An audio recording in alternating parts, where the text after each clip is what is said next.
Sa kuulad AI Empowerment podcasti, Eesti esimest AI teemadele keskenduvat taskuhäälingut, mis aitab muuta tehisintellekti maailma arusaadavaks ja kättesaadavaks igale kuulajale. Igal reedel toome sinuni olulised AI arengud, kasulikud tööriistad ning inspireerivad kogemuslood. Me tehisarutame inimestega, kes rakendavad AI'd päriselt nii töös kui ka igapäevaelus. Mina olen Kerlin Tigemäe, tehisintellekti koolitaja ja finantsvaldkonna praktik. Ja mina olen Sandra Reivik, ettevõtja, AI koolitaja ja AI Empowermenti looja. AI, ning head kuulamist. Tere tulemast kuulama AI Empowerment podcasti ja mul on ülihea meel öelda, meil on 80. episood, 80 korda peaaegu järjest, et iga nädal reedeti tuleb siis episood välja. Nagu me ka mainisime, on tulemas meil siin mõned muudatused. Ennekõike, tšau Kerlin! Tšau Sandra! Mul on nagu ikka rõõmuks see, et me saame tavaliselt kuu lõpus koos Kerliniga tehisarutada ja mis nüüd võib-olla siis veebruarist, kuigi praegu ka hetkel me oleme jaanuari lõpus, jaanuarikuu on kuidagi läinud ka nipsuga. See aeg lendab, et meil on tulemas nüüd veebruarist alates siis natuke teise struktuuriga, et ei ole iga reede, vaid on üle nädalati ja eriepisoodid hakkavad siis tulema uudistega, kus on siis ainult Kerlin kõnelemas ja uudiste ülevaadet andmas, nii et need on mõned muutused, mida te siis kindlasti näete veebruarist alates. Aga millest me täna räägime on see, et uudised, vaatame kõik uudised ikkagi üle, räägime Anthropicust, Claude Code'ist, mis on väga palju saanud minu meelest siis tähelepanu siin just esimeses kuus 2026 ja räägime Messist, mis oli Messist, mis siis põhilised sellised tehisaru teemad seal üles tulid ja kui lõpus veel aega jääb, sest alati meil on neid teemasid palju rohkem ettevalmistatud, kui me jõuame võib-olla katta, siis Kerlin toob huvitavaid näiteid finantsmaailmast ka ja selliseid praktilisi jällegi näiteid, kuidas me saame tehisaru praegusel hetkel rakendada nende erinevate funktsionaalsuste juures, selle võimekuse juures, et siis oma tööd kergemaks teha. Aga ma annangi kohe sõna üle, Kerlin, jälle vii meid kurssi kõige sellega, mis ma arvan esimeses kuus 2026 aastal on toimunud. Täpselt ja tegelikult natuke on isegi detsembri lõppu veel siin, sest me läksime enne jõule ja väiksele jõulupuhkusele, nii et aasta lõpus ka ei olnud niimoodi, et kogu AI maailm puhkas ja pidas jõule, vaid ikkagi tuli uudiseid sellest perioodist ka. Ma olen ikkagi neid siin kustutanud siin oma jagu, et oleks ainult selline kompaktne ülevaade. Hakkame minema. Alustame ikka keelemudelitest, räägime nendest suurtest. OpenAI kohta mul on umbes üle 10 uudise, mõnedes, et lihtsalt annan teile pealkirjade kaupa, ehk siis saate lihtsalt hiljem süveneda, kelle jaoks on need teemad huvitavamad. Mis siin oli aasta lõpupoole? Microsoft tuli välja oma sellise kogukonnale suunatud info hulgaga, ehk siis sellega, et nad ütlesid, et me küll hakkame andmekeskusi ehitama üle maailma, eks ju, võib-olla piirkondadesse, kus on probleeme elektriga ja veega, aga me loome neid nii-öelda community first, ehk siis, et sellised kogukonnal põhinevad lahendused, ei tõsteta elektri hinda, nad taastavad rohkem vett ja Microsoft tuli siis sellega esimesena välja ja nüüd siis tundub, et riburadapidi hakkavad kõik teised tulema, sest OpenAI tuli siis selle aasta alguses ka oma Stargate'i projekti raames siis niisuguse lisamooduliga välja, mida nad nimetavad Stargate Community, ehk siis niisugune hea naaber, et inimesed tahaksid siis neid andmekeskusi enda kõrvale, on nad siis öelnud, et nad hakkavad elektrit kinni maksma ja hakkavad igasugu toredaid asju seal kogukonnas tegema. Mis siis veel OpenAI'st praktilise poole pealt? Nemad on siis pikalt rääkinud sellisest põnevast nii-öelda vidinast, mis võiks siis olla selline füüsiline AI seade ja nüüd just oli Davosis oli majandusfoorum ja selle raames siis OpenAI ütles, et nad on graafikus, nad tulevad selle aasta teises pooles sellega välja, nii et nüüd on natuke konkreetsemalt ka ja on, mida selles aastas oodata. Üldiselt OpenAI'l läheb hästi. Me oleme siin rääkinud sellest, et Google tuleb Geminiga kogu aeg järgi, aga nemad siis, OpenAI ütles, et nad aasta lõpuga siis tegelikult ületasid 1 miljoni ärikasutajaga piiri, mis on päris märkimisväärne, eks ju, et nad on väga palju laienenud ettevõtetesse. Ehk siis ettevõtetel on business, on enterprise, 2 paketti, mida sa saad kasutada, kus on siis turvalisus kõrgem ja erinevaid siis lisafunktsionaalsusi. Nii et OpenAI tugevalt siis läheb ikkagi ettevõtete suunal ka edasi. Lisaks tuli ka uudiseid siis ChatGPT 5.2 Pro mudeli kohta, mis on nende siis kõige parem mudel täna. 5.2 on üldiselt väga-väga hea ja Pro on siis see, mida sa saad nendest kallimates pakettides ja nendega või selle mudeli testid siis said ka sellistes keerulistes teadusülesannetes väga-väga häid tulemusi võrreldes varasemaga, ehk siis üha rohkem pannakse rõhku sellele, et kuidas me saaksime AI abil just nimelt teaduses erinevaid läbimurdeid saavutada. Ja teadusega võib-olla natuke isegi seotud, OpenAI tuli siis välja aasta lõpus jällegi ühe sihukese uuringuga, kus nad tõsid, et üle 40 miljoni inimese, väga-väga suur hulk inimesi kasutab regulaarselt ehk igapäevaselt ChatGPT abi, et küsida tervisealast nõud. Ehk siis, et võib-olla mingite sümptomite, meditsiiniliste mõistete kohta, antakse uuringuid tulemusi, küsitakse selle kohta ja õige pea peale seda, see oli siis nende võib-olla sihuke intro sissejuhatus, tuli neil ka välja uus funktsionaal ChatGPT Health, mis on siis mõeldud selleks, et sa saaksidki eraldi vestluses, eraldi ajalooga küsida küsimusi oma tervise kohta. USA-s on sul võimalik liidestuda kohe ka nende terviseportaali, laadida sealt siis erinevaid andmeid. Nii et see on siis selline üsna kiiresti kasvav valdkond. Vaikselt tuli OpenAI välja ka sellise rakendusega nagu ChatGPT Translate, mis peaks olema siis Google Translate'i konkurent. Selle kohta ei olnud isegi mingit suurt uudist, see lihtsalt avastati veebilehe kaudu ChatGPT.com, /Translate. Nii et isegi täpselt ei oska sellest midagi aimata, võib-olla nad tulevad siis selle lansseerimisega veel mingi hetk hiljem välja. Mis tuli aasta alguses sellise negatiivse uudisena OpenAI poolt, on reklaamid. Seda on siin korduvalt räägitud, et võib-olla tuleb kuskil mingi hetk, aga nüüd nad siis ütlesid avalikult ise ka välja. ChatGPT-sse tulevad reklaamid, aga tulevad siis esialgu tasuta kasutajatele ja tulevad Go paketile. Teatavasti on neil siis USA-s ka selline eriti soodne Go pakett, millel on väiksemad limiidid ja nüüd tulevad sinna ka reklaamid. Nad ütlevad, et nad panevad sinna ilusti need sildid, et see on reklaam ja et see ei hakka kuidagi mõjutama sinu seda nii-öelda sisu kvaliteeti, aga eks me siis näe, et tasulistele kontodele seda esialgu vähemasti ei tule. Nii et jälle üks põhjus, miks siis tegelikult võtta see tasuline pakett. Ja natuke numbritest, me oleme siin varem rääkinud sellest, et OpenAI selleks, et oma inimesi hoida, on üha rohkem hakanud pakkuma siis võimalust saada aktsiaoptsioone. Ehk et nii-öelda selle poole pealt, et kui töötaja jääb teatud perioodiks, siis ta saab mingi osaluse OpenAI'st. Ja eelmise aasta kohta tehti siis ülevaade, et keskmine aktsiapõhine kompensatsioon oli neil $1,5 miljonit. Ehk siis inimese kohta, mis on väga-väga suur ja see on kõige kõrgem näitaja üldse tehnoloogia selliste idufirmade ajaloos.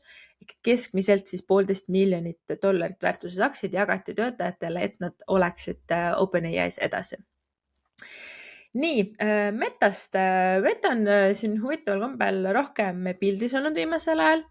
ja nad on siis erinevaid uuringuid välja toonud, nad on erinevaid väikeseid mudeleid siin veel arendanud. Aga üks väga põnev asi, mille kohta ei ole liiga palju tagasisidet, et inimesed ei suuda välja mõelda, miks Meta seda tegi, aga ta ostis ära Manuse. Manusest me oleme rääkinud, ehk siis üks esimestest päris agentide tööriist ja Meta maksis nende eest $2 miljardit. Ja nad ütlesid, et nende fookus ongi siis AI siuksed agentide maastik ja Manus on tegelikult väga palju kasvanud. Ma kohe räägin mõnedest arendustest, mis Manuses on, aga täna ta on siukseks uuringuteks, koodi kirjutamiseks väga-väga hea. Ta on suure käibekasvuga. Nii et eks me siis kuule, mismoodi Meta proovib siis seda enda süsteemidesse implementeerida. Claude'ist ja Anthropicust, nii nagu Sandra ütles, räägime sellest pikemalt veel, aga Claude on väga palju uudistes, ka minu uudiste pildis on 10 uudist sellest, et Claude'il on erinevad uued mudelid, toimuvad üha pikemalt. Samamoodi, nii nagu ma rääkisin just ChatGPT-st, kus tuli välja health ehk siis see tervise funktsionaalsus, ka Claude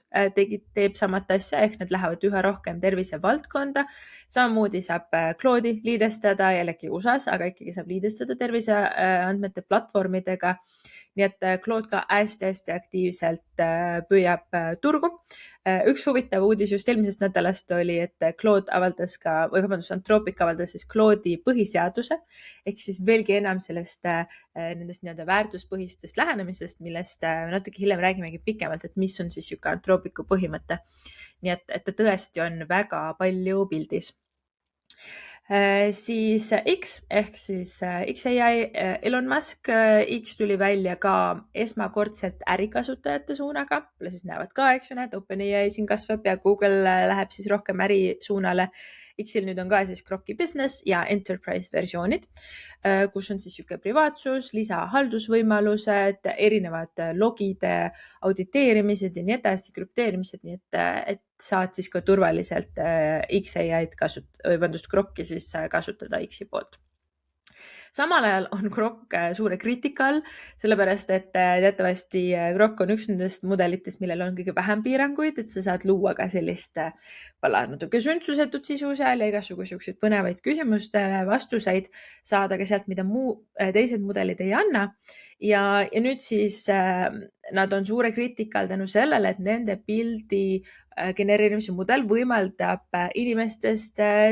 luua siis paljastavaid pilte ehk et sa paned siis tavainimese, paneb siin minu või Sandra pildi, paneb kõigi sinna sisse ja siis ütleb, et küsib, kuidas inimene võiks näha ilma riieteta välja. Ja nii see mudel siis toimetab, eriti palju mingeid piiranguid seal ei ole ja päris paljud riigid on andnud hästi negatiivset tagasisidet sellele. Elon Musk ütleb siis, et ta siis jätkuvalt piirama ei hakka Grokki ehk et inimestel on õigus otsustada, mis nad teevad, aga sa ei tohi tegelikult neid pilte levitada, eks ju, kõik seaduse pool ütlevad, et siis põhimõtteliselt inimene on ise süüdi, kui ta siis nagu jagab neid pärast edasi. Nii et eks me siis näe, kuidas see kujuneb, jah. Ja ma tahtsin lisada võib-olla selle juurde, et see on ka väga hiljutine see, et Euroopa Komisjon tegelikult algatas juba ametliku uurimise see digiteenuste määruse põhjal, just need samad riigid, mis andsid märku ja nüüd on nii-öelda üks suur organisatsioon, Euroopa Komisjon, siis võtnud seda tõesti fookuse alla ja jällegi me käime läbi neid ämbreid selles mõttes, et paratamatult tehakse vigu selles maailmas ja lihtsalt soovitakse võtta rohkem seda vastutust, et ka selle intsidendi kaudu siis ka teised saaksid sõnumi, et sellised asjad ei ole lubatud, on ju, aga jah, et see on täitsa avalikult. Just jooksis minu meelest isegi AK-st läbi sama, et Euroopa Komisjon on siis selle ametlikult algatanud uurimustöö. Jah, ütleme nii, et mõnes mõttes nii-öelda guardrailid või piirangud on ikkagi vajalikud, eks ju, et me tahame ikkagi saada mõistlikku sisu sealt kätte ja ei oleks nii vabameelsed. Aga eks me siis näe, kuidas Elon Musk sellele reageerib. Google'ist ja Gemini'st ka. Gemini ka tuleb välja erinevate uuendustega ja nüüd siis Google on üha rohkem hakanud Gemini'd lisama ka olemasolevatesse rakendustesse ehk täna sa juba saad, eks ju, Google Sheets'is näiteks Gemini'd sinna juurde kutsuda, aga nüüd on ta ka Gmailis. Ehk et Gmailis põhimõtteliselt sa saad siis küsida lihtsalt inimkeeles küsimusi oma postkasti kohta, saada selliseid automaatseid kokkuvõtteid, lisada, hallata ülesandeid ja üks uus funktsionaalsus, mis ei ole veel täna kättesaadav jällegi siin Eestis, on AI inbox ehk põhimõtteliselt AI assistent, mis loebki sinu nii-öelda kirjakast ja teeb sulle ettepanekuid, vaata, see on oluline, see on vaja kohe vastata, tuletab sulle meelde, mis kohati võiks ju päris ägedasti toimida, kui ta ka ilusti eesti keelest näiteks aru saab ja nendest erinevatest kirjadest ja loogikast ja sinu taustast õpib ja mälu on. Nii et kui nad kõik selle kokku kombineerivad, siis ma arvan, et seal on hästi palju potentsiaali. Aga vaatame siis, mis hetkel meile ta siis Eestis jälle kättesaadavaks saab. Ja lisaks neil oli veel, peale seda tuli lisauudis nimega Gemini Personal Intelligence ehk siis põhimõtteliselt nad nüüd tahavad veelgi enam siis seda personaalset assistenti laiendada, et ta saab ühelt poolt su Gmailist infot, aga ta võib otsida su fotodest, vaatab su YouTube'i ajalugu, su otsingut, ehk et tegelikult seda mälu laiendavad palju rohkem kui lihtsalt su Gemini päring, mille osas Google saab ju väga suur eelis näiteks OpenAI-s, et OpenAI-s sa saad ikkagi nende ajalugu selle kohta, mis sa küsid, aga Google saab siis laiendada seda kogu oma platvormile. Mis oli väga kaua oodatud uudis ja nüüd ametlikult tuli välja kõikide Apple'i fännidele rõõmus, kas siis rõõmuks, aga pigem arvan rõõmuks, on see, et Apple ja Google sõlmisid siis nüüd lõpuks koostöö, ehk siis Siri't hakkab vedama nii-öelda sisemiselt siis Gemini. Apple on need ära otsustanud, et nad ei hakka ise seda Siri AI-d edasi arendama ja panevad sinna sisse Gemini. Samal ajal varem on tegelikult ju, oleme rääkinud sellest, et ChatGPT mudel tuleb Apple'i telefonide sisse. Nii et eks siis näis, kuidas nad seda kombineerivad. Mingis osas siis Google'it, mingis osas siis ChatGPT lokaalseid mudeleid ja loodetavasti siis Apple jõuab ka enda telefonidega Samsungile järgi just nimelt AI kasutuse osas ja saab ka AId seal rohkem näha. Nii, olgu, keelemudelitest aitab, vaatame rakendusi ka. Manusest rääkisin, eks ju, mis on nüüd Meta käes. Manusel tuli välja siis pilditöötlusmudel, ehk et nad lähevad ka pildimaailma, neil on nüüd siuke asi nagu design view. Samamoodi nad lähevad koosolekute maailma, sellepärast neil on koosolekute kokkuvõtte tööriist, ehk et sa saad ka Manust Meeting Minutes on selle nimi, saad seda kutsuda siis enda koosolekutele. Kui sul näiteks on juba Manuse pakett ja see litsents olemas, siis jällegi hea viis mingitest muudest rakendustest võib-olla loobuda. Videomaailmast Adobe sõlmis koostöö Runway'ga. Ja nüüd on siis Firefly sees, ehk siis Adobe Firefly sees ka selline video AI. Runway on üks parematest video genereerimise tööriistadest ka täna. Ja Adobe platvorm läheb siis kogu aeg suuremaks ja nad väga tugevalt integreerivad AI-d erinevatesse komponentidesse sisse. Siis Lightricks on siis ka üks selline AI loomeplatvorm. Nemad tulid välja sellise funktsiooniga nagu audio to video, ehk et põhimõtteliselt sa saad siis häälega rääkida sisse mingeid emotsioone, mingeid helisid, mingisuguseid häälitsusi ja selle pealt AI loob siis sinna sobiva video ümber. Et ei ole lihtsalt see, et sa kirjeldad ära, mis sa tahad seal, vaid sa saad ka neid helisid sinna implementeerida, mis tundub päris põnev. Google'i Veo 3 on väljas, ehk siis jällegi Google'i videomudel ka jällegi natukene parem. Ja muudest rakendustest Notion, ka üks selline projektihaldus, tegevuste haldamise platvorm, kus Notion on ka üha rohkem AI-d hakanud enda sinna platvormi sisse tooma. Nüüd nad on proovimas siis lansseerida sellist eraldi AI-põhist tööruumi, ehk et sul AI oskabki vaadata, mis sul vestlused on, kui sul on postkassi ühendatud, milliseid lehti, milliseid projekte sa kasutad, ehk sa saaksid justkui jällegi selle sama AI assistendiga suhelda oma Notioni nii-öelda rakenduse sees, anda talle ülesandeid, et ta võtaks kohtumise memost, võtaks meilidest kokkuvõtte kokku ja aitaks sul näiteks koosolekuks ette valmistada, mida sa võib-olla teed Gemini või ChatGPT sees. Nii et jällegi siuke rakenduse sisene AI kasvab kiire hooga. Koodi kirjutamisest räägime pärast, eks ju, Cloud Code'ist, siis üks, millega sa saad veel nii-öelda lihtsasti vibe code'ida, ehk siis ise koodi kirjutada, on Replit. Ja Replit tuli välja siis sellise funktsiooniga, et kui sa ehitad seal sees mobiiliäppi, siis nüüd sul on võimalik seda kohe Repliti sees testida ja kohe avaldada App Store'is. Siiamaani on App Store'i ülespanek ikkagi päris keerukas protsess olnud ja nõudnud päris palju sükest lisaoskusi, lisaressurssi, aga nüüd Replit teeb siis App Store'iga koostööd niimoodi, et sa saaksid justkui oma rakendusi ka sinna kohe üles panna ja kohe siis selle tõttu levib sinusse sisendi info ka kiiremini. Nii, ja viimastest uudistest või nii-öelda laiemast pildist ka, ehk mainisin Davosi majandusfoorumit, mis just nüüd siin hiljuti oli, ehk siis ta on selline riigijuhtide, majandusteadlaste siuke kokkusaamine olnud, aga see aasta oli seal väga palju AI teemasid. Seal oli kohal Dario Amadei, ehk siis Anthropicu juht, Demis Hassabis, Google'i juht, Satya Nadella, Microsofti juht ja nemad rääkisidki sellisest pikaajalisest AI vaatest, kuidas see mõjutab töökohti, geopoliitikat, tarkvaraarendust laiemalt ja rääkisid ka näiteks sellest, et kuivõrd palju siis tulevikus, lähitulevikus, aasta perspektiivis üldse on meil arendajaid, erinevaid rolle vaja. Nii et nad rõhutasid siis veelgi enam seda tehisintellekti olulisust ja loodetavasti siis ka nii-öelda riigijuhtide poole peal läheb see teema ka veelgi enam fookusesse. Mõned huvitavad uuringud olid. Üks oli Stanfordi ja Yale'i ehk siis päris ükste prestiižsete ülikooli teadlaste seas tehtud uuring, kus nad katsetasid, kuivõrd palju nad suudavad AI käest ehk siis keelemudelite käest saada kätte sellist nii-öelda piiratud sisu ehk siis autoriõigusega kaitstud sisu. Ja mida nad siis tegid? Nad üritasid nii Claude'i, Gemini'd, Grok'i viia siis nii kaugele erinevate küsimustega ehk siis nii-öelda jailbreak ida, millest me oleme siin varem rääkinud, et nad annaksid, et mudelid annaksid välja Harry Potteri raamatu sisu. Ja üllataval kombel põhimõtteliselt Claude oli see, mis ilma väga paljude takistusteta andis 95% Harry Potteri raamatust välja. Ehk see on nüüd see osa, kus me oleme harjunud või rääkinud seda, et jah, et seal on küll palju autoriõigustega kaitstud sisu, sa saad küsida raamatuste kohta, sa saad küsida erinevate metoodikate kohta, aga AI tänaseni ei ole seda sisu, eks ju, sulle välja andnud, sest on ikkagi mõnes mõttes, see on kaitstud ja neil on sellised reeglid. Nüüd sa saad küsida, vali välja, mis raamat sind huvitab ja lase tal siis see raamat välja kirjutada. Nii et väga põnev ja selline oluline nüanss. Microsoftilt tuli uuring, mis rääkis sellest, kuivõrd palju selline globaalne AI kasutuse lõhe maailmas üha enam levib. Ehk et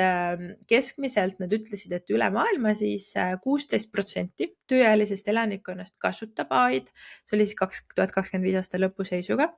Aga selliste jõukamate riikide ja arenguriikide vahe on juba 10%. Ehk et see on päris suur, näiteks Araabia Ühendemiraadid, kus on 64% kasutus, samal ajal mingid teised Aafrika riigid, kus on ülim madal kasutus, eks ju, et need lõhed kasvavad üha enam ja see oli siuke päris huvitav ülemaailmne uuring ja see on siuke päris siuke silmi avav jällegi, tasub mõelda selle peale. Ja ma mäletan, me mingisuguses episoodis ma täitsa tõin selle välja, et kuidas Ühendemiraatides, mille pärast see 64% on kõrge võrreldes teistega, on ka see, et kui sul on residentsus selles riigis, siis sa oled automaatselt saamas kasutada OpenAI tasulist kontot tasuta, mis sellel ajal ka mina olin just teinud minu meelest selle residentsuse lõpetamise ja mõtlesin, oleks saanud veel võib-olla aastakese tasuta siis OpenAI platvormi kasutada, aga jah, see tuleneb ka sellest muidugi, mis samme teeb riik ja mis finantsilised võimalused seda muidugi teha on ju. Et jah, võib-olla lihtsalt selline väike lisamärkus siia juurde. Ja aitäh, räägime kohtutest või kohtukeisidest ka. Me eelmise aasta lõpus päris palju rääkisime sellest siuksest AI ja inimese omavahelisest suhtlusest ja kui kaugele see saab minna. Ja Character AI on üks nendest, kus sa saad luua siis selliseid erinevaid avatare ja AI karaktereid ja nendega seal suhelda. Ja on siis erinevaid siis nii-öelda kohtu case olnud sellest, kuidas noored ongi kas proovinud ennast tappu teha või neil on see õnnestunud. Ja nende vanemad on kaevanud kohtusse nii Google'it kui ka OpenAI'd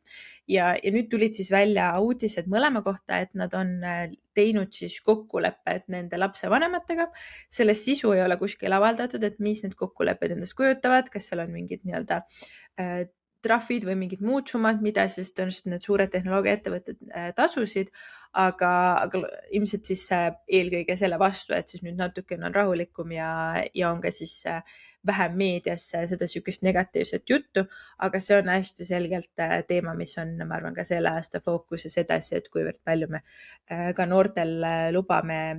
seal siis suhelda ja Character AI peale neid suuri kohtukeisse siis ka pani piirangud, ehk siis, et alla 18-aastased kasutajad üldsegi seal ei saa selliseid suhteid luua, aga eks me teame ju ka, et kuivõrd lihtne sul on tegelikult neid kontosid luua ka mingil muul viisil, nii et tasub ikkagi enda noorte silma peal hoida. Meditsiinist 2 nopet. Utah esimene USA osariik, kus AI-süsteemil lubatakse üksinda kinnitada retsepte ehk et kui sa tahad uut retsepti, üks nüanss on, see peab olema su korduv retsept, aga sa ei pea minema perearsti juurde, vaid sa lähed siis sinna AI platvormi, kirjeldad ära, mis su olukord on, ütled, et tahad retsepti pikendada ja AI otsustab, kas selleks on õigus või mitte. Ja Stanfordis jällegi teadlased tõid siis sellise uue teadustöö välja, kus nad jälgivad inimeste öist und ehk siis unesalvestusi ja selle pealt suudavad nad ennustada üle 130 haiguse. Ehk siis öised liikumised, mis sul siis seal ajus peas toimuvad, sa saad siis hinnata, mis on risk Parkinsoniks, dementsuseks, infarktiks. Et jällegi päris huvitav selline teadustöö, kes tahab selles valdkonnas rohkem kursis olla. Sotsiaalmeediast oli ka huvitavaid artikleid, nendest pikalt ei räägi, võite ise süveneda, kes mis valdkonnas või kes mis sotsmeediakanalil on. Instagrami juht rääkis sellest, mida tema ootab 26 aastast, sellest, et nii-öelda ei ole jagata avalikult enam seda sisu nii palju. YouTube'i juht rääkis sellest, kui palju tegelikult seal on AI sisu juba olemas ja kuidas nad proovivad siis selle AI slopiga seal võidelda. Ja samamoodi Runway ehk siis üks AI videoplatvorm rääkis sellest, kuidas sotsiaalmeediasse laiemalt inimesed ei tee üldse vahet enam, kas on AI video või mitte. Ja nende kodulehel saab tegelikult teha seda testi, seal on 20 videoklippi ehk et kas sa saad aru, milline on AI ja milline mitte, et nad on hästi sarnased, aga mingite elementidega eristatavad. Nii et 90% nendest inimestest, kes seda testi tegid, ei saanud aru, milline on AI video. Nii et ei tundnud neid korrektselt ära. Et see on ka siuke kogu see sotsiaalmeedia ilmselt väga põnev selles aastas. Ja viimaseks Eestist ka hästi lühidalt mõned uudised noortest kunstnikest, kus siis üks kunstnik ja videomängustuudio kunstiline juht Kaspar Tammsalu rääkis sellest, et selline AI illustratsioonide kasutamine jätab kunstnikud ilma töötasust ja muudab nendel palju keerulisemaks selle elu, eriti just noortel, kes tahavad turule tulla. Siis Tõnu Grünberg rääkis sellest nii-öelda Põhjamaade AI gigatehase projektist, millega siis Eestisse planeeritakse samamoodi sellist väga kõrge võimekuse andmekeskust. Eks me siis näe, mis hetkel see juhtub ja valmima hakkab, aga tore, et Eesti on ikkagi sellise projektiga liitunud. Hommik Anuga saates käisid Gustav Adolfi noored ja rääkisid AI kasutuses, see oli väga tore, siuke mõnus kuulamine, kindlasti kõikide lapsevanematele soovitan ka seda järele vaadata. Rääkisid seal notebooki elemist, mis on meie lemmik üldse sellest, et kas ja kui palju siis kasutatakse ja nii-öelda spikerdatakse või mitte, et see oli siuke tore kuulamine. Ja seal veel mitmetest iduettevõtetest finantsvaldkonnas on Verifi taustaga startupi juhid, kes nüüd lahendavad sellist finantsprotsesside automatiseerimist oma uue startupiga. Samamoodi oli Eesti Haridusidu Flashka, kes kaasas €1 000 000 ja proovib siis sellist AI-l põhinevat õppemootorit ehitada ja laieneda Euroopasse. Et alati on väga tore neid siukseid startupi uudiseid kuulda, eriti näiteks nendest, kes on meie saates käinud, nagu näiteks Soldera, kellega meil oli eelmine aasta episood, nemad kaasasid €1,6 miljonit, et minna siis ka Euroopasse laiemalt laieneda. Nii et väga äge, suur rõõm on alati selliseid uudiseid näha. Ja Lukas Ilves ka, kes on tegelikult meil ka käinud siin isegi mitmes episoodis, tema ju tegi Vibecode'is siis ühe sellise AI tööriista, et leida seadustest vigasid ja see kuidagi see uudis läks ka hästi lendu ja ta käis teles ja jagas kogu seda kogemust, kui lihtsasti ta selle tegi nädalavahetusega, aga kui väärtuslik see on ja kui palju tegelikult juba tuli välja seal erinevaid punkte, mis seadusloomes Eestis ei klapi, nii et see on küll see koht, kus tasub mõelda kogu selle Vibecode'iga peale ja võib-olla see ongi tegelikult hea koht, kus siis minna üle meie järgmisesse teemasse. Täpselt, super. Ja ma ka tahtsin võib-olla kiirelt öelda, et 65 episood oli see, kus siis Stenver Jerko tuli rääkima Solderast. Saate seda kindlasti järgi kuulata, aga tõepoolest Vibecode'imine, Cloud Skills, ma arvan, Cloud Skills ka siis Cloud Code,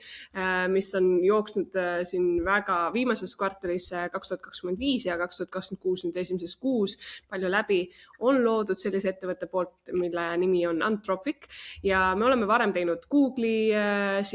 fokusseeritud episoodi, me oleme teinud OpenAI poole pealt episoodi, aga ma ei olegi tegelikult teinud Claude'i, et üks suur teenusepakkuja samamoodi võitleb siin kasutajaskonna eest ja praegu nad on teinud tõesti siis väga suure hüppe just selle Claude Code'i tõttu, millest ma räägin natukene hiljem, aga ma natuke räägin Anthropicu siis ettevõtte tausta ka lahti, et 2021 aasta see sai asutatud ja OpenAI siis varasemad töötajad panid alguse sellele ettevõttele ja nende selline põhiline fookus siis oli, mille pärast nad võib-olla sealt poolt ära liikusid ja tahtsid ise luua, oligi see, et nemad panevad siis sellise turvalisuse esikohale ja positsioneerivad end kui sellise AI uuringu ja toodete tegijana, kus on tipptasemel küll mudelid, aga esikohal on ikkagi see riskide maandamine. Ja see, ma arvan, et kuigi Kerlin siin uudiste osas just mainis kiirelt, et Anthropicu poole pealt väikse sellise siis Harry Potteri loo on ju, kus võib-olla on, kas seda turvalisust on tagatud täielikult just autoriõiguste vaatevinklis, aga sellegipoolest tõesti mina ikkagi ka positsioneeriksin ja ütleksin, et see ei ole lihtsalt selline lausung, mida nad ütlevad, vaid päriselt toimivad ja on pannud mingisugused printsiibid paika,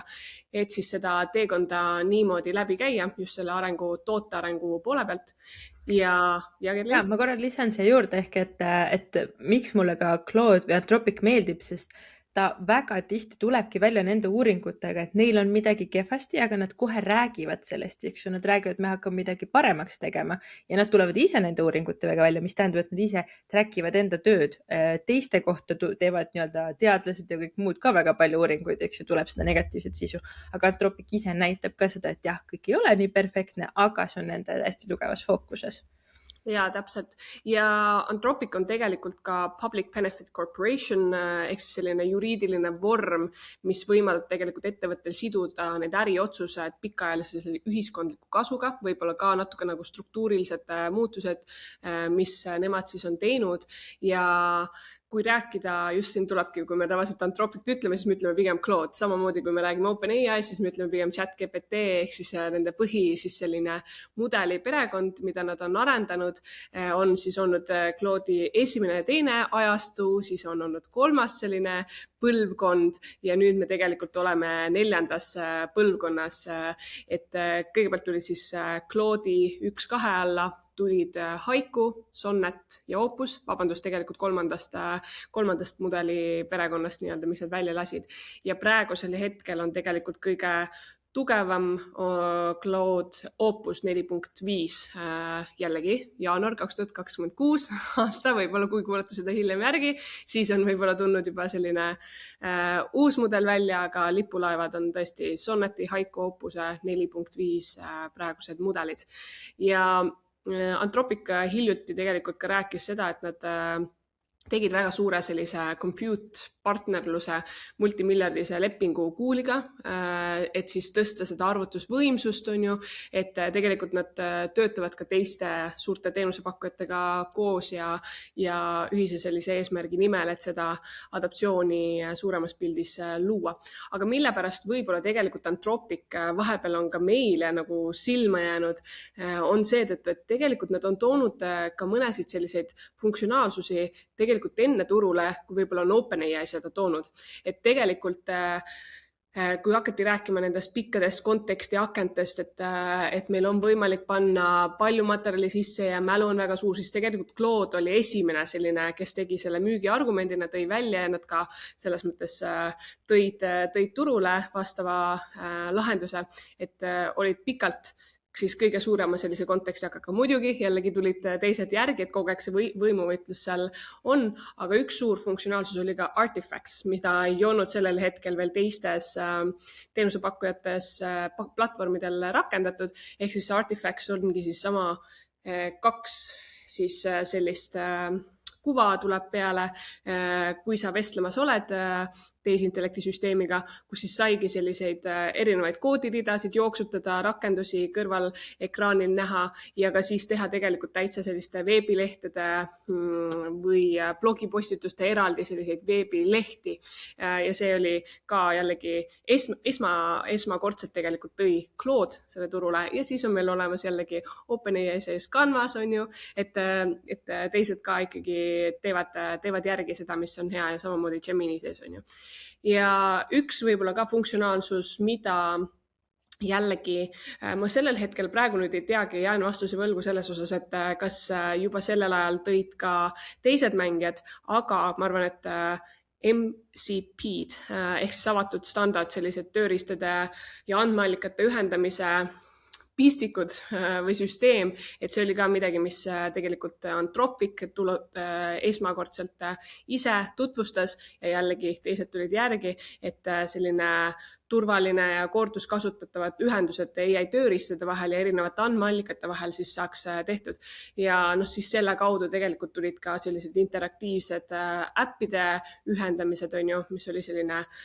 normaalne orgaaniline jätk, et me saimegi Slacki, Figmaga, Canvaga neid ühendusi teha, et tegelikult jällegi Anthropic oli eesrinnas, võib-olla lihtsalt jäi natukene varju või oli see, et samal nädalal tuli OpenAI, et ta siis sai selle suurema fookuse enda peale. Ja me tegime 75. episoodis ka tegelikult Claude Skillsi ülevaate, mis on ka minu meelest väga selline entusiastide, igapäevaste heavy userite, ehk siis kes kasutavad väga palju tehisintellekti tööriistasid, on Claude Skills tulnud siis ka sellise funktsionaalsusena kui selline uudne funktsionaalsus, mida teistes tööriistades ei olnud siis varasemalt pakutud, kus tegelikult me saamegi selliseid oskuseid õpetada, nagu nimi ka ütleb, skills, et kus siis töö käigus, mis iganes me teeme, me oleme juba varasemalt üles sättinud ja rääkinud lahti, kuidas, ma ei tea, Exceli mingisuguseid valemeid kasutad sina või milliseid presentatsioone sa üles laed või kuidas on sinu mingid kindlad tööprotsessid ja need siis töö käigus sa saad käivitada sellised oskused, mis on juba siis sinu arvutil, süsteemil omandatud ja see on ka väga palju saanud sellist tähelepanu kui algselt väga uuenduslik viis, kuidas siis Anthropic turul teistest erines. Aga ma võtan ette ka siis Claude Code'i, mis on, ma arvan, praeguse hetke jaanuari siuke, vähemalt minu silmis küll igal pool jääb silma, kuidas ka Eestis väga lahedaid asju on ehitatud ja mida siis Claude Code meile pakub või mis ta on. Ta on selline autonoomne kodeerimistööriist, mis elab sinu arvutiterminalis ehk siis käsureal, mitte nagu veebilehitsejas, et me juba varem liikusime ka sellest, rääkisime eelmisel kvartali lõpul detsembrikuus, et on veebibrauserid, kus me siis saame tehisintellekti agendilisi töövoogesid siis aktiveerida, aga nüüd me räägime sellest, kuidas arvutiterminalis on juurdepääs tehisintellekti süsteemil, et saaks siis selles samas keskkonnas sind toetada erinevate tegevustega, ehk siis tal ongi juurdepääs arvuti failisüsteemile, erinevate seadmetele, mis sul seal on ühendatud ja muidugi ma räägin nendest riskidest ka, aga võib-olla kõigepealt see pool, et mille jaoks Claude Code'i siis põhiliselt, mis kasutusalad on olnud. Et kõigepealt see, et see failide kaustade haldamine, et sa ei pea enam nii-öelda jällegi seesama vibe coding'u koodimise põhimõte, et me räägime lihtsa vestluse kaudu, sa ei pea keerulisi käsuridasid teadma, kuigi me räägime nagu terminalist nii-öelda, et jooksutame arvutisüsteemis ja automaatselt mingisugused sammud saavad tehtud, siis tegelikult sina ütled lihtsalt, et mina ei tea, tahan ühele töölauale uue kausta nimega projekt X luua ja ta teeb selle lihtsalt käsu põhjal ära, muidugi jooksutades siis koodi seal taustal. Ja ma ei tea, leida mingisuguseid kindlaid faile ülesse, et isegi kui on see kirjeldus võib-olla natukene ähmane, siis tegelikult ta suudab töölaualt leida, tuua selle siis võib-olla selles täpselt jällegi formaadis sinuni, võid tervet kausta analüüsida, tuua välja, ma ei tea, mis on müügipresentatsioonidest need kõige tähtsamad punktid, et sa ei pea seda siis jällegi niimoodi sammudena eraldi tegema, et paned kuskile faili ülesse ja siis kirjutad oma küsimuse sisse, vaid teeb siis selle keskkonna sees, on ju samamoodi kõik see programmeerimise pool, veebiarendus, nullist rakenduste, veebilehtede loomine, et ta kirjutab koodi, parandab vigu, selgitab, mida ta teeb, samamoodi, et kuigi kuskil ongi sul, ma ei tea, PowerPointi slaidi esitlus, ta saab selle üles leida ja selle pealt teha näiteks veebilehe üles ehitada, mis on jällegi sinu, sa ei pea selle jaoks panema selle materjali sinna sisse, selle materjali, et ta oskab siis selle sama vestluse põhjal need failid ise üles leida. Ja siis on ka arvuti tervisekontroll, oli niisugune hea näide, mis oli toodud, et kui ongi arvuti on aeglane, siis saab küsida, et mis mu mälu praegu kõige rohkem sööb, et siis ta saab ka kiirelt ja siis ka sa võib öelda sinna juurde, et likvideeri need vead ja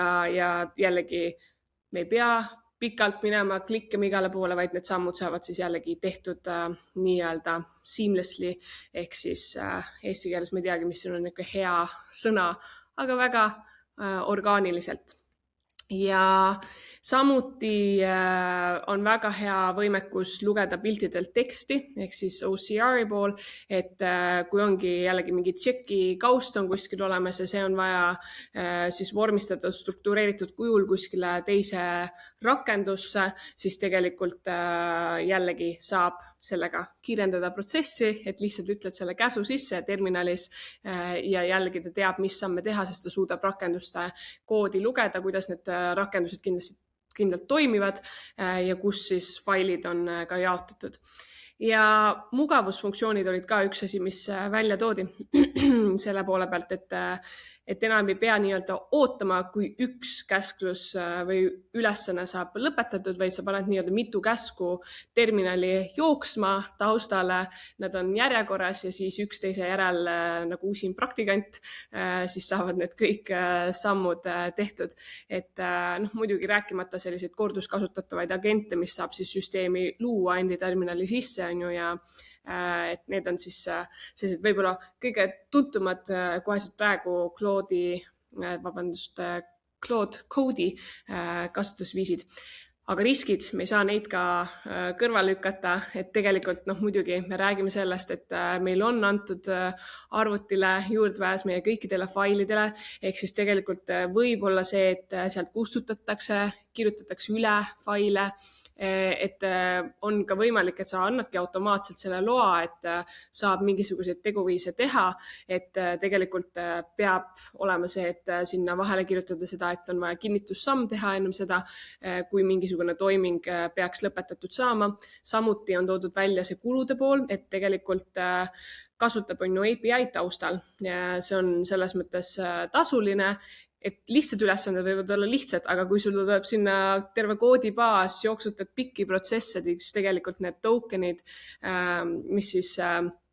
viitunud kokku selle sama kuluga, finantsilise poolega, siis see võib tegelikult päris kiiresti suureks kasvada. Nii et see on ka miskit, mida võib-olla kõrva taha panna. Ja üks kommentaar juurde, et kui sul on täna, toimib ka nii, et kui sul on tasuline Claude, ehk siis see pluss või siis Pro pakett, siis sul on võimalik selle kaudu ka Claude Code'i sisse logida ja siis sa kasutad tegelikult oma selle nii-öelda, kui see tasu paketi sees Claude Code'i, lihtsalt eks ju siis need mahud on sul piiratud, on ja seda ei saa nagu nii palju sinna ülesandeid panna, kui sa saaksid ise üle appi siis päringutega teha, aga see on tegelikult variant, et kui sul on Claude'i tasuline versioon, et siis tead, et sa tegelikult saad sealt kaudu ka ligi, et see on kuidagi sihuke kummaliselt tehtud, et kohati nagu Claude Code küsib su käest seda API key'd, aga tegelikult sellest pead ignoreerima seda ja kui sul on tasuline pakett, siis ta toimib ka.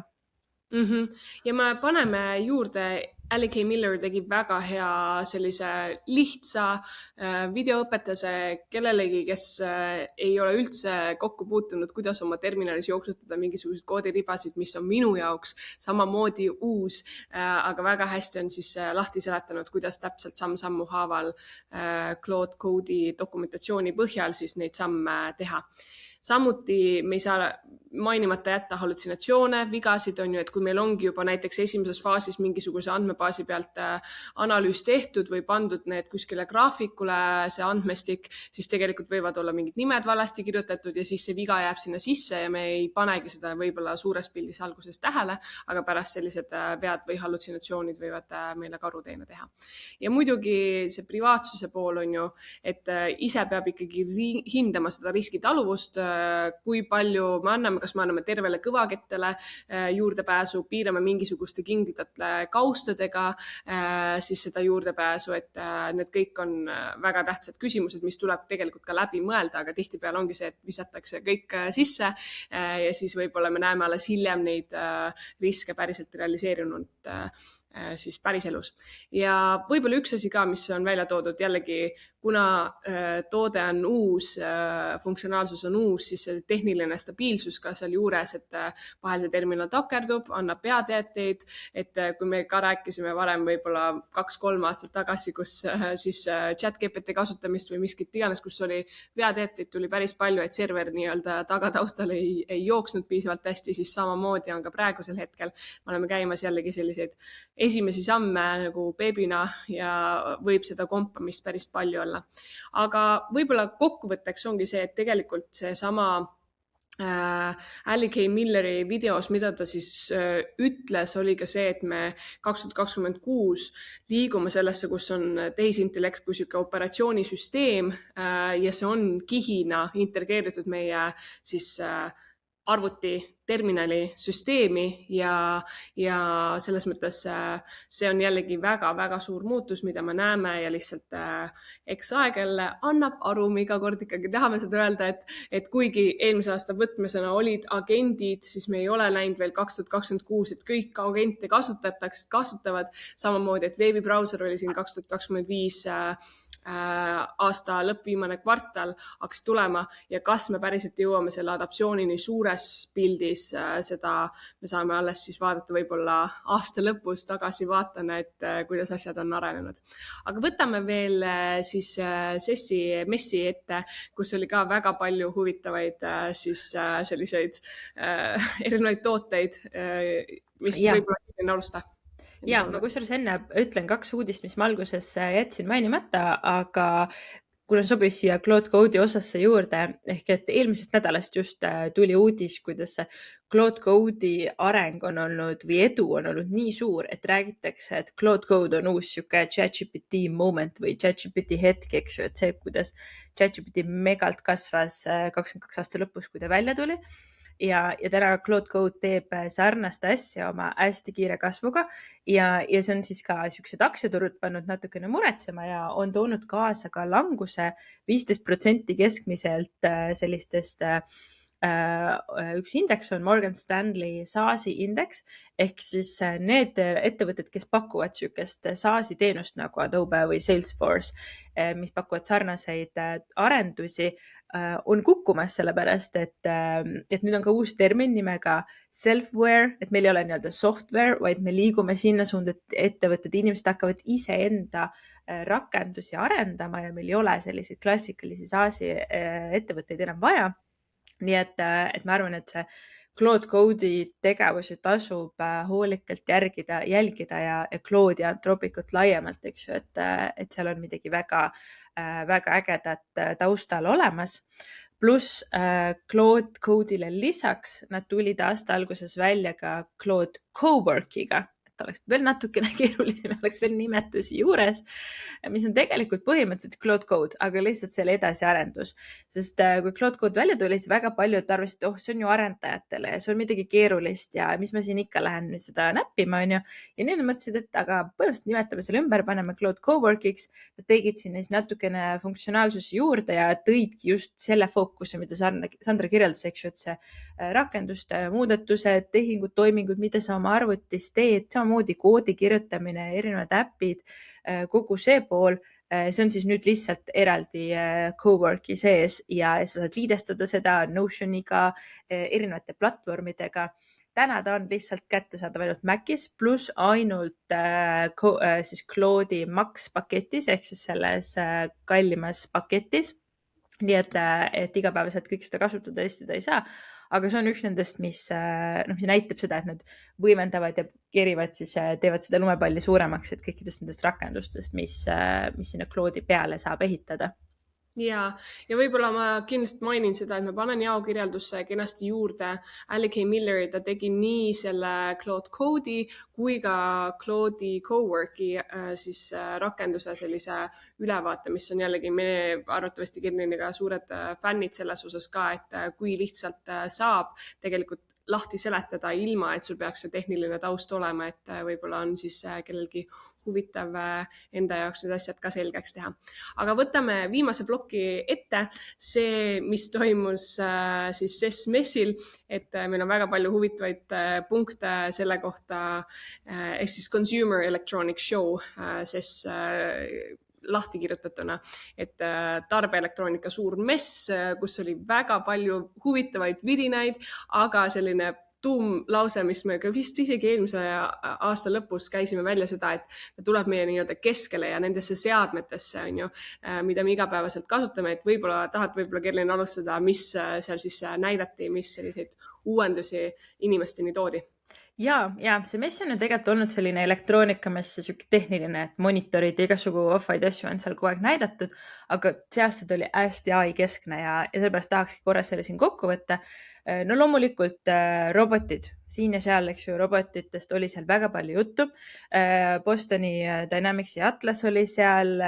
ilma näota, siukse tööstusliku välimusega, oligi põhimõtteliselt tehtud nagu tööriistaks, tõstis seal kaste ja liikus seal erineval pinnasel ja vahetas akut. Aga mõte oligi selles, et see ei ole nüüd kodu jaoks, et hakatakse diferentseerima seda, et mis on siuksed kodurobotid, mis on siis sellised tööstusrobotid ja näidatigi, et mida ta päriselt suudaks sul tehases ära teha, mida ta suudaks laos ära teha. Siis teine tüüp roboteid oli siis sellised hästi flexible liikuvad robotid, eks ju, nad seal võitlesid ja kõklesid ja hüppasid ja lõid ja igasugu asju tegid ehk jäid püsti. Muidu on ju ka neid näljavideoid, et kes siin on demonud võtnud omale selle roboti ja koju ja siis ta läheb sul vastu kappi nurka ja siis ta kukub kolinal sinna põrandale tükkideks, eks ju. Et tegelikult sul on seda teist tüüpi roboteid. Ma ei tea, sellele küll nagu ei olnud otseselt mingit sihtrühma, et kus mul seda siin vaja on, võtan ta kaitseks siis endale, ma ei tea kus, aga ühesõnaga jällegi üks suund, kuhu siis nende robotitega liigutakse. Ja kolmas suund, kuhu nende robotitega liigutakse, ongi siis koju ja need kodused robotid on siis pigem jällegi sellised mitte humanoid robotid, mitte sellised inimeste moodi, mida vahepeal väga palju suunati, et nad oleksid inimeste moodi, aga pigem just sellised funktsionaalsed, ehk et ta on niisugune tavaline valge korpus lihtsalt, tal on üleval ekraan ja tal on siis käed, eks ju, mis liiguvad aeglaselt, aga teevad asju, mida on vaja, eks ju, ta võtab külmkapist asju, paneb ukse kinni, teeb ukse lahti, saab minna kontrollida aknaid, uksi, ehk ta on niisugune nagu taustal toimiv süsteem, aga ta ei ole selline creepy ja hirmutav, et sul on mingi inimese moodi tegelane seal kodus, eks ju. Ja LG oli näiteks üks neist, kes siis niisugust kodurobotit arendab ja nad ütlevadki, et see on nagu sinu kodumasin sarnaselt, lihtsalt ta teeb neid toiminguid, mida sa võib-olla ise teeksid läbi, ma ei tea, keskse nutikodusüsteemi, aga siis see robot aitab sul neid koduseid tehinguid või toiminguid teha ja aitab sul näiteks seal ka mingisugust sisulist tööd teha. Nii et see oli päris huvitav siuke jaotus siis nende robotite maailmas ka. Ja järgmine võib-olla selline suurem kategooria oligi siis sellised AI-põhised seadmed, räägiti prillidest, Even Realities G2 oli siis see, mis mudelina ei näinud üldse tehniline välja suured, vaid ongi nagu päris õhukesed prillid, väga kerged metallraamiga, tavalise suurusega ja samal ajal, kui inimene siis rääkis, jällegi sai prilliklaasi servas teksti kuvatud talle, reaalajas tõlget tehtud, väiksed infoblokid olid seal kella ja ilma osas, ehk siis jällegi juba väga reaalsed tooted, mis turul olemas on, mis teevad neid samme, mis on võib-olla räägitud varem, et luuakse selliseid seadmeid. Ja samuti oli väga suurt populaarsust tekitas kaelaskantav AI, mis kuulab kogu päeva sind, mis sa räägid, selle nimi oli Omi, selline ümmargune seade nagu medaljonina riiulina kaelas kantav. Jällegi, millest on nagu räägitud, on üritatud ka teha siis erinevaid neid seadmeid samamoodi, mida praegusel hetkel ka siis Apple'i tootejuht ja OpenAI poole pealt ka kindlasti tulevad siis mingisuguste selliste sarnaste seadmetega välja. Aga ongi see, et sul on pidevalt kaasas selline kaasaskantav AI assistent, salvestab sinu vestluseid, teeb mingeid kokkuvõtteid, tegevusnimekirjasid, meenutab hiljem võib-olla, mida keegi ütles. Ja seal rõhutati ka see, et see on avatud lähtekoodiga, kasutajal on see kontroll rakenduste üle, aga kindlasti ikkagi rõhutati, seade kuulab kogu aeg, mis toimumas on, et võib-olla see on niisugune natuke ebamugav, aga samas ka entusiastid olid väga-väga siis sillas sellist asja katsetada. Ja samuti oli sõrmuse pool Pebble Index 01, kus on samamoodi näeb välja tavaline sõrmus, aga kui sa vajutad sõrmust, saad öelda lause, see saab salvestatud ja siis need mõtted nii-öelda korrastatud, et on seesama printsiip, et tekitada endale second brain, teine aju kuskile, kas on siis Notionisse või kuskile mujale, aga sul on pidevalt märkmik nii-öelda kõrval ja sinu elu saab siis panna teksti põhjal see, mida sa hääles räägid, kõneled, siis saab korrastatuna, struktureerituna sinu eluloona näiteks üks päev kokku võtta. Ja muidugi AI lemmikloomade pool, kus niisugused munakujulised seadmed, ka koerad, seal oli väga palju erinevaid asju, hologrammid, kus siis jällegi tuuakse seda tehisintellekti süsteemi kuidagi meieni, kus tekiks selline suhe, kasutajaga tekiks selline tundma õppimise protsess, mis on tegelikult nauditav, ükskõik kellega me tegelikult tutvume, et siis tekib selline emotsionaalne side ja neid näiteid oli ka seal väga korralikult, mis siis välja toodi. Ja siuke kolmas võib-olla suurem grupp, mis oli veel seal CES-i messil, olid autod ehk siis isesõitvad autod, lisaks robotitele siis ka kogu see autonduse maailm oli selline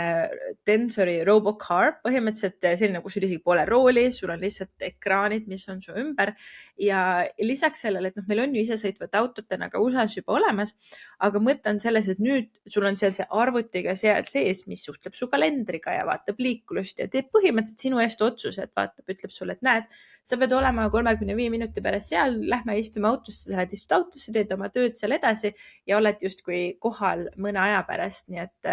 see on päris põnev ja samamoodi siis erinevad neid robot taxis ehk siis need autonoomsed taksod samamoodi olid seal erinevad platvormid, mis neid pakuvad. Et ei ole ainult see Waymo, eks ju, USA-s, Uber, Nuro, Lutsit, need oli päris palju erinevaid seal, kes rääkisid sellest, et see robotaxi ongi selline, et tal on nii-öelda oma plaanid, konkreetne ajajoon, konkreetsed mudelid, ehk et sisuliselt seda AI-d kombineeritakse kogu sinna autonduse maailmasse ka ja ilmselgelt ta hakkab olema igal pool. Siis mõned veidrused ka, mis jäid mul lihtsalt silmast, olid nii kummalised. Ehk et üks näiteks, mida tutvustati tootena Bitcoin mining veeboiler. Ehk et põhimõtteliselt sul on kodus siuke veeboiler, millega saad vett soojendada, aga seal sees on Bitcoini kaevandamise riistvara, mis teatavasti nõuab hästi palju energiat või nii-öelda eraldab seda soojust, et siis kasutame seda ära ja sa saaksid sellega oma vett soojendada. Ma ei tea, kui siis kellelgi on seda vaja, kui see on välja käidud, siis oli Coca Nuga, mis oli siis siuke ultrasonic ehk siis põhimõtteliselt nende siukeste impulssidega, seal oli 30 000 korda sekundis käib siis siuke nagu võnge sellest noast läbi ja selle tulemusena see nuga lõikab ülihästi. Ma nägin seda, see demo oli ka ja see nagu toimis, lihtsalt see tundus jälle nagu ülim veidrus, et ma ei tea, ma lihtsalt eritan ära oma noa ja siis kasutan, aga võib-olla tulevik ongi see, et meil on lihtsalt nagu igal pool nagu neid komponente, kuidas saab veel automatiseerida, ära kasutada seda teadustööd. Ja siis oli üks mingi eriti kummaline asi, oli muusikat mängiv komm ja ma ei saanudki aru, kas see oli nagu päris nali või mitte, aga põhimõtteliselt nagu mingi komm, mille sees on mingid elemendid, mis tekitavad nagu hääli. Ehk kui sa sööd selle kommi ära, siis ta läbi su suu ja lõualuu tekitab sul mingit nagu sisemist tunnet, et sul on nagu muusika mängiks ja see on täpselt nii kaua, kuni sul see komm suus on. Ja ma tegelikult ei saanud aru, kuidas see tehnoloogia töötab. Kui keegi päriselt nagu huvitub, siis lugege selle kohta, paneme need lingid sinna ja võite meile anda märku, et kas tundub nagu realistlik või see oli üks nendest, mis lihtsalt nagu reklaami pärast seal tehti. Aga tõesti, see mess oli väga äge. Üldiselt, miks ta jäi on ju silma see, et meil on AI tulemas igale poole meie rakendustesse, meie tarkvaradesse, süsteemidesse ja ta hakkab kõiki neid erinevaid tegevusi ka kombineerima. Ta saab väga palju targemaks meist ja võib meid seeläbi toetada, aga nii nagu me tõime siin-seal neid riske, neid riskikohti on ka omajagu. Jah, ma arvan, et täna jällegi tehisarutatud on küllaga, saime rääkida nii Anthropicust, saime rääkida Claude Code'ist, saime uudised kaetud, saime nüüd veel sellest suurest messist rääkida. Ja meie poolt siis seesama infokild, mida ka alguses sai mainitud, et podcast on saamas natukene teistsugust formaati. Küll nende uudistega ma tulen siis avalikumalt täpselt siis, kui aeg on küps, et kuna mina olen viimases trimestris beebiootel ja olen võtmas ette teistsugust peatükki elus, siis toimub ka selles mõttes ärilise poole pealt muutusi või selle poole pealt, mida siis AI Powerment on turule toonud ja millist kogukonda loonud meie tegemiste ümber. Nii et küll aeg küps, siis tulevad ka uudised. Ja võib-olla väikene selline lisamärkus ka, et me käisime tegelikult Eesti Naine ajakirjale andmas intervjuud, nii et hoidke silmad lahti, me kindlasti sotsiaalmeedias jagame, kus me siis võtsimegi sõna mingisugustel erinevatel sellistel teemadel, mis on muidugi kõik tehisaruga seotud, aga ka rohkem seda, et mille pärast võiks olla naisi rohkem tehnoloogia vallas ja kuidas meie siis sellel teekonnal oleme üksteist julgustanud, kuidas on meie teekond välja näinud ja võib-olla mida me oleme siis selle teekonnal õppinud ka. Nii et kindlasti huvitav lugemine ka teile. Ja, see oli väga äge. Ja veebruarist on tagasi meil ikkagi ka külalised, ehk et kindlasti jätkub see, et valdkonna praktikud tulevad, räägivad oma kogemust ja selles osas kindlasti ka miskit ei muuta, et teie podcast toob neid AI teadmisi ka läbi meie ja ka läbi nende teiste inimeste, kes juba juurutavad AI-d ka kõigi teieni. Väga õige. Aitäh sulle ja näeme üle järgmisel reedel. Aitäh, tšau!